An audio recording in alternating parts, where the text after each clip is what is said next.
Hi, we are from Group 1. We are going to present of case study on facility planning and design towards car manufacturers.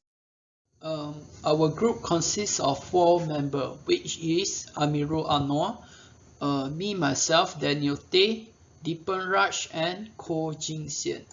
Hi, my name is Amir Anwar bin Jamaluddin. I will be presenting for Chapter 2, Product Process and Schedule Design. Our group will assign to conduct an analysis and evaluate the operation of each facility using facilities planning and design tools in car factory. So, in this chapter, it's very important before you can design the facilities. So, the first factor that you must identify is product design. In car manufacturer, the first step in product design is initial sketching. Sketching is not just for designer. It used in a variety jobs that require something to be built. Second is modeling using CATIA software. And the last thing is final CAD model. After final CAD modeling, we can create assemblies of parts to see how they fit together, test how they will react to force applied to them, test the motion and interaction of moving parts within an assembly. Second factor is process design, which should know how the product is to be produced, what equipment will be used. So in car factory, the first process is receiving raw material, and then it will go to welding shop before it go to the body paint, and then assembly line to assemble all the accessories and body parts. After that, it will go to final inspection before the car can be launched. The third factor is schedule design. For this factor, we must identify how much the product that we want to produce, number of employees in factory. So the first step is determine the requirements. Requirement that the factory needs is hours of the operation, the staff size and the shift length. The second step is test feasibility. This step is to make sure the organization has sufficient resources to achieve its requirement. This is done by computing the total required hours of coverage each week.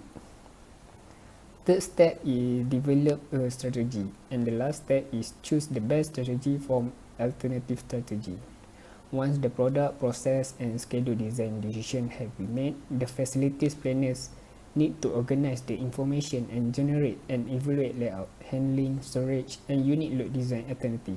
So the characteristic that have to identify is material handling flow, major process type in the factory, and construct multi-product process chart to indicate the order in which the centers are visited. Hello, I'm Deepan here. Today I want to talk about Chapter 3, Flow, Space and Activity Relationship. Flow system applied to car manufacturing. It's all about increasing efficiency and enhancing performance. The lean flow principle can be widely applied to all types of manufacturing. Reduction of lead time, which is the time required to production an item. There are many flow in the manufacturing platform. First one is customer to manufacturer to supplier and distributor. There are advantages and limitations of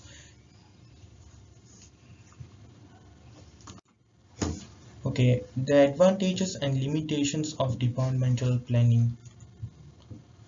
Advantages of departmental planning is attention on objective. Second one, minimizing uncertainties. Third one, better utilization of resources. Fourth one, economy in operation. Fifth one, encourages innovation and creativity. Then limitations. Limitations of departmental planning. The first one is lack of reliable data. Second one, time consuming process. Third one, expensive. Fourth one, external factors may reduce utility. Final one is sudden emergencies. Activity relationship. There are many criteria in activity relationship. The first one, customer relationship. Customer relationship consists of customized on plus customer service, then supercharge network. There are key activities.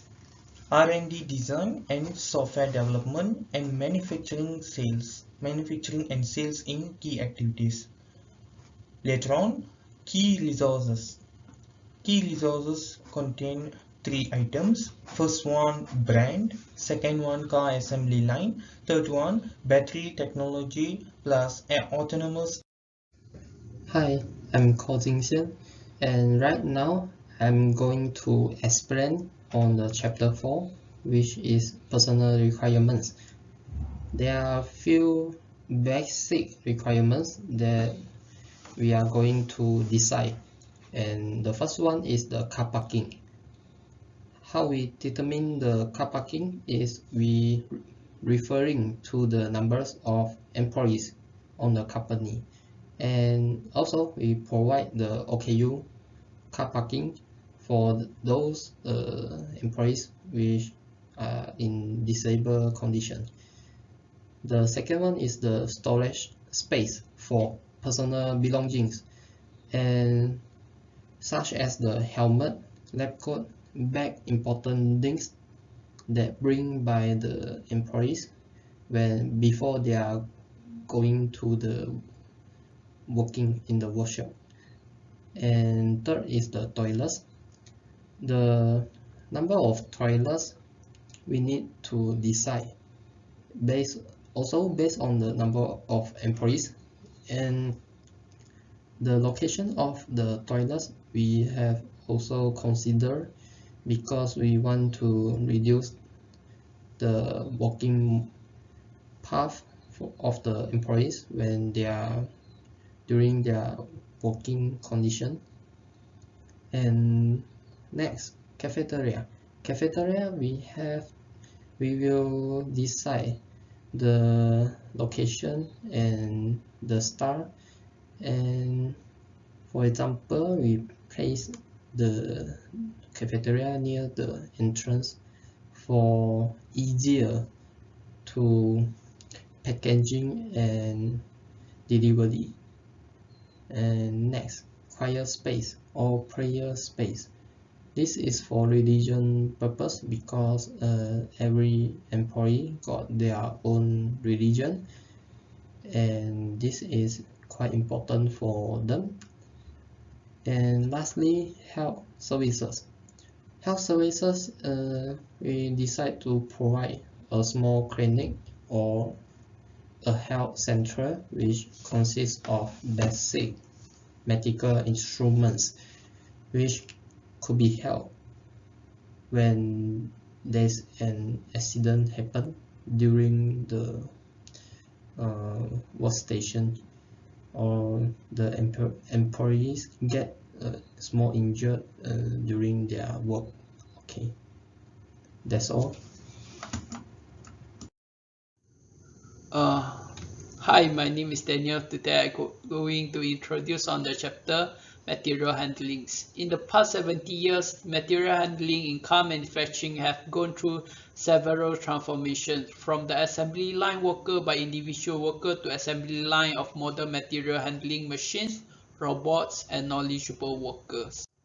First of all is industrial robot arm. Industrial robot arm is popular in manufacturing industry because they can perform dangerous, dirty, repetitive work with precision by just programs. In both productions and handling applications, a robot utilizes an effector or end-of-arm EOAT attachments to hold and manipulate either the tool performing the process or the piece upon which the process is being performed. Next is AGV, Automated Guided Vehicles, a vehicle that can travel along without a driver. Their movement is controlled by combinations of software and sensor-based guidance systems. Thirdly is conveyor system. Conveyor system is an important and common material handling system that we can see in most of the manufacturing factories, that it will transport an item from one place to another place. Lastly is automated storage and retrieval system. Automated storage and retrieval system is computer control system that automatically place and retrieves load from set storage locations in the facility with precision, accuracy, and speeds. Now I will continue for chapter 6. In this chapter, we must identify the material handling or the facility layout come first, and block layout or the detail layout come first, in order to develop a material handling system. There are three types of basic layout types. The first one is production line departments. The advantages of this layout is less skilled workers also can utilize this type of layout, but the limitation is require high supervision from the PIC or person in charge on the line. The second one is fixed product layout. For this type of layout, the workstation are brought to the material or product. It is common use in aircraft assembly and shipbuilding. The advantages is less material movement, but the limitation is more equipment or machine movement. The last one is process layout.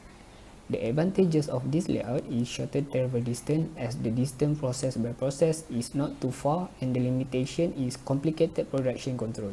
After we identify the basic layout type, the common use for car factory is production line department layout and process layout. The next step is involve the determination of the amount of space to be assigned to each activity.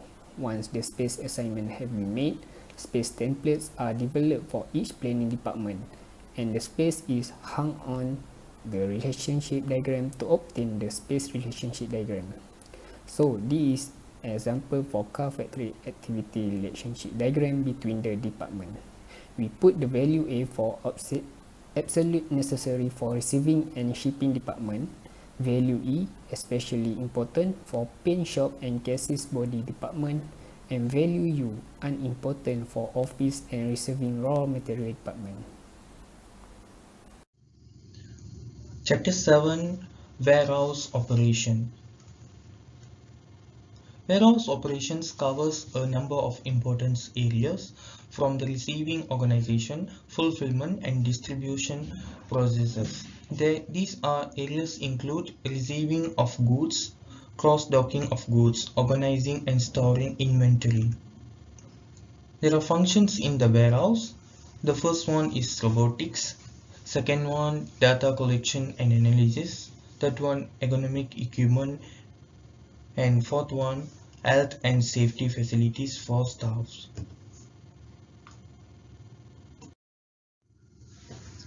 Chapter 7 consists of storage operations. Storage operation consists of effective warehouse layout design and factors to consider when designing a warehouse. First one, I want to talk about effective warehouse layout design. Effective warehouse layout design tips consist of space out the loading and unloading area. Second one, separate the reception area. Third one, organize the storage area. Fourth one, create a separate picking area. Final one, adjust the shipping and packing area. Now, factors to consider when designing a warehouse. Flow, accessibility, space throughout, personnel and location and budget. That's all. Now we are going to move on chapter 8, manufacturing system. There are three systems in this chapter. First one is the fixed automation systems. There are two parts. The first is the transfer line. The second is their indexing machine. Both are suitable for high volume but low variety. And the second system is called flexible manufacturing systems. This system able to manufacture a large number of different part types, which is the low volume, high variety. And lastly, single stage multi-machine systems.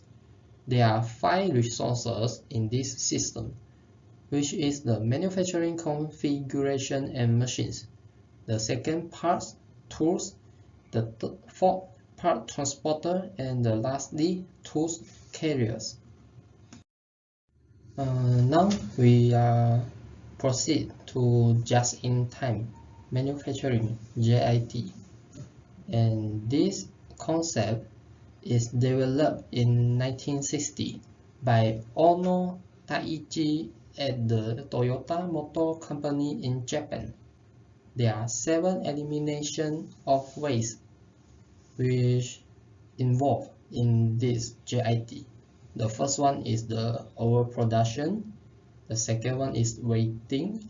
Next, transporting, processing, unnecessary stock on hand, unnecessary motion, and lastly, producing defective goods. Hi, it's me again, Daniel, and now I'm going to explain on Chapter 9, Facility Systems.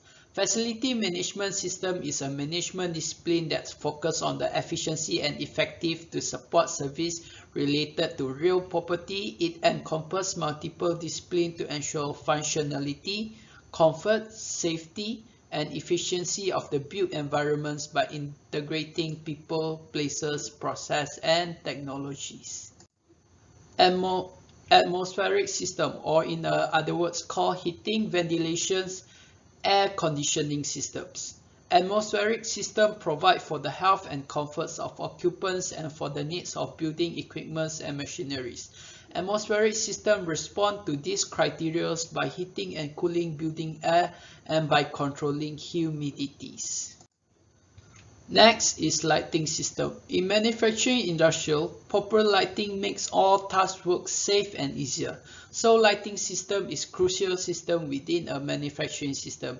It not just helping to increase productivity, instead it's also help to decrease work hazard as well. Next is fire safety system. Fire safety system is the ability of a structure in act as a barrier that will stop the fire from spreading around and to provide a safety route within the layout for the humans within the buildings able to run to safety areas during fire occurrence.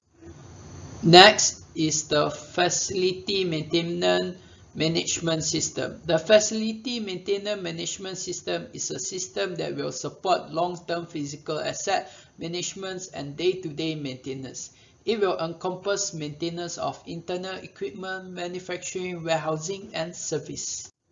And last but not least, a building automation system. A building automation system is a system that links most of the systems that we have discussed earlier together via a system integrations into a center control point of process device, temperatures and humidity measurements, alarms and security system, lighting control, and heating, ventilation, air conditioning monitorings and control. And that's all from me. Thank you. Thank you all for taking your time to listen to our presentations. That's all from us. Thank you.